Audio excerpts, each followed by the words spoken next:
Semana que acaba, semana que começa. A semana passada começou com os mercados de olhos postos na inflação dos Estados Unidos. Inflação essa que saiu ligeiramente abaixo do esperado, de 6,5% para 6,4%, e a inflação subjacente a cair de 5,7% para 5,6%. Ora, esta de 6,5% para 6,4% foi ligeiramente acima do esperado, dos 6,2%, o que acabou por levar a uma nova dialética por parte, uma renovada dialética por parte de responsáveis da Reserva Federal dos Estados Unidos, que avançaram de imediato com situações de que é necessário continuarmos a ter mais subidas de taxa de juros, que as taxas de juros vão ficar durante bastante mais tempo do que seria de esperado inicialmente, ou seja, levantaram todas as situações relativamente à necessidade do Banco Central continuar a combater a inflação que persiste e que teima a não recuar tanto quanto o esperado. Mas havia mais dados durante esta semana. As vendas a retalho, por exemplo, também ajudaram a este sentimento, subindo 3%, bem acima dos 1,8%, 1,9% esperado, e depois de menos 1,1% no mês anterior. Por outro lado, a inflação à porta das fábricas, o índice de preços no produtor, também subiu no mês de janeiro 0,7%, quase o dobro, ou seja, dos 0,4% esperados. Tudo isso acabou por levar ainda mais agressividade por parte do Fed, com James Bullard e Loretta Mester a dizerem que já na anterior reunião teriam visto um caso para subir 50 pontos e, portanto, a prepararem-se para subir 50 pontos na taxa dos Fed Funds, se assim fosse necessário. Ora, claro que isto levou também a uma reação também por parte do próprio Banco Central Europeu, em que vimos, uma vez mais, Christine Lagarde a reiterar a necessidade de continuar a subir taxas de juros, dizendo no Parlamento Europeu que março vamos ter definitivamente 50 pontos. No entanto, não avançou rigorosamente em nada sobre o que é que poderá ser no futuro, deixando tudo em aberto ainda para maio. Já não mesmo aconteceu com Isabel Schnabel, que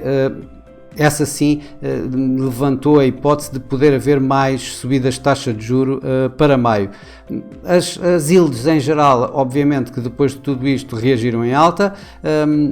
praticamente a nível global, tanto as Bunds como as Treasuries registaram novos máximos esta semana. Os contratos sobre os futuros de Fed Funds apontaram uma taxa máxima, por exemplo, nos Estados Unidos já acima dos 5,25, ainda há um mês atrás, sensivelmente, essa taxa máxima apontada por estes futuros, a taxa implícita desses futuros estava bem abaixo dos 5%, e obviamente que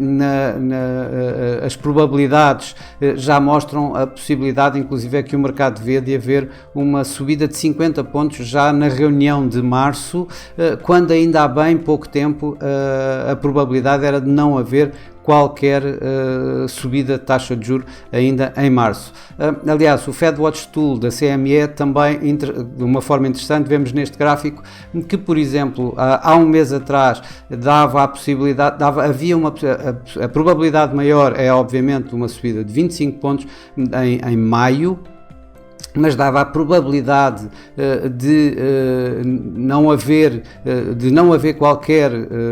subida da taxa de juros em maio maior do que haver 50 pontos. Ora, isso já não acontece neste momento, que está exatamente invertido, ou seja, a probabilidade maior continua a ser uma subida de 25 pontos na reunião de maio, mas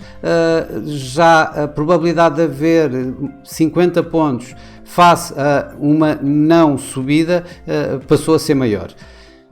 Obviamente que isto tudo acabou por ter um impacto relativamente pesado nos mercados acionistas, em que na Europa a situação não é tão premente e, portanto,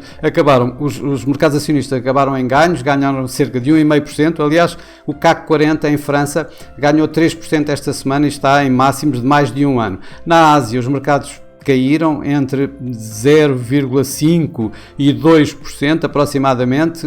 Quem caiu menos foi o Nikkei no Japão, o que caiu mais foi o Hang Seng em Hong Kong. Os Estados Unidos terminaram mistos, com o S&P e o Dow Jones a terminarem entre 0,5% à volta dos 0,5% de perda, enquanto o Nasdaq terminou a ganhar um pouco acima dos tais 0,5%. Por cá, por Lisboa, o PSI 20 ganhou cerca de 1,28%, ou seja, ligeiramente abaixo da tal média europeia que eu tinha referido atrás, de 1,5%, com a Sonai a liderar os ganhos, de 9%, e a Galp a liderar as perdas em cerca de 5,5% de recuo. No mercado cambial, o dólar registrou bastante volatilidade, aliás, registrou bastantes ganhos. O DXY, o índice do dólar, chegou a 104,60, quase em máximos do ano, ou seja, voltou a ganhar bastante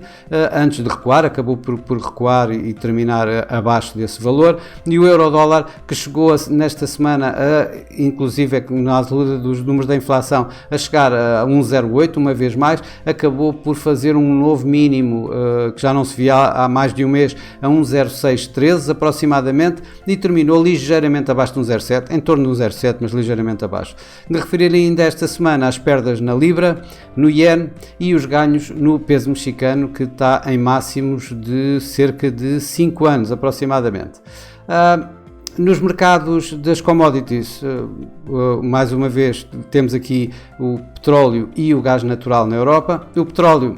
caiu cerca de 4% esta semana, ou seja, recuando depois dos 8% de ganhos da semana anterior. Esta semana que passou acabou por cair de cerca de metade do valor que tinha recuperado na semana anterior, 4%. Já no gás natural, a referência na Europa, o TTF, está a negociar, ou acabou a semana a negociar, abaixo dos 50 euros por megawatt-hora, isto o que já não acontecia há mais de um ano. Portanto, estamos a falar com o preço da energia bastante mais baixo do que aquilo que se temia há uns tempos atrás. A semana que vai começar é uma semana onde os olhos vão estar nos PMIs, principalmente por causa da Europa, e nas minutas dos Estados Unidos, por causa de toda a dialética dos tais 50 pontos base a final de subida da taxa de juros. Nos PMIs, obviamente, que será essencialmente na Europa que os mercados vão estar a olhar. Eles ultimamente têm dado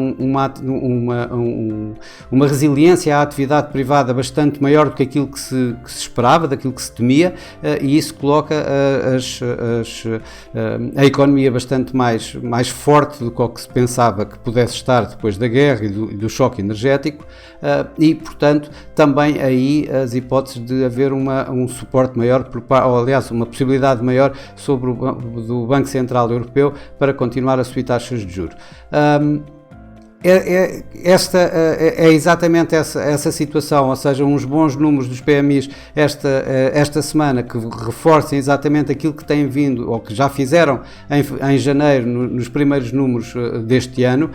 poderão levar uma vez mais a um aumento desta dialética por parte dos responsáveis do Banco Central Europeu, em que começarão, provavelmente, se os números forem muito bons, uma vez mais a tentar voltar aos 50 pontos base. O mercado está à espera de 25 pontos base na reunião de maio, ou seja, na reunião a seguir a esta que vai ter agora em março, mas digamos, isto pode ser a abertura para começar a haver uma discussão em torno de se uma subida de 50 pontos se vai verificar em maio ou não. Por outro lado, as minutas do Banco Central norte-americano vão ser também escrutinadas ao máximo pelo mercado, ver que se aquela minoria que acabou por perder e, portanto, o Fed acabou por subir 25 pontos e não 50 pontos, se essa minoria dos 50 pontos foi apenas Loretta Mester e James Bullard, qual foi o tamanho dessa minoria, e isso provavelmente poderá contar para precificar mais ou menos subidas na taxa de juros do dólar proximamente. Vamos ter mais bancos centrais,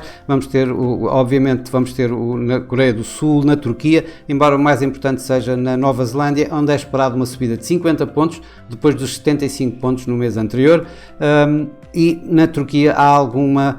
digamos, curiosidade de ver como é que o Banco Central Turco vai reagir perante as adversidades, nomeadamente o que aconteceu com o terremoto, e se vai manter os tais 9% da sua taxa base, ou se vai desta vez baixar a taxa uma vez mais. Interessante também vai ser ouvir algumas palavras do futuro governador do Banco do Japão, que foi nomeado a semana passada, Ueda, e que, apesar de ser um seguidor da política facilitista que se segue no Banco do Japão, ele há uns tempos abriu a porta para, digamos, para uma discussão para a saída dessa mesma política facilitista. Será interessante ouvi-lo agora e ver se ele carrega mais nessa tecla de saída da política facilitista do Banco do Japão, ou se por outro lado vai insistir na linha Kuroda, ou seja, de manter durante mais tempo esta mesma política facilitista. Por fim, vamos ter aqui assim também, obviamente, mais dados empresariais, com mais empresas a apresentar resultados, nomeadamente o HSBC, o Lloyds, a Nvidia, o eBay, sei lá, uma série deles, em que obviamente o mercado vai também estar bastante atento, embora ultimamente não tenha sido, digamos, um dos motores maiores no mercado. Como eu digo, foram mesmo os bancos centrais durante este tempo todo. Bom, para já é tudo. Uma boa semana, bons negócios e para a semana cá estaremos uma vez mais. Até lá!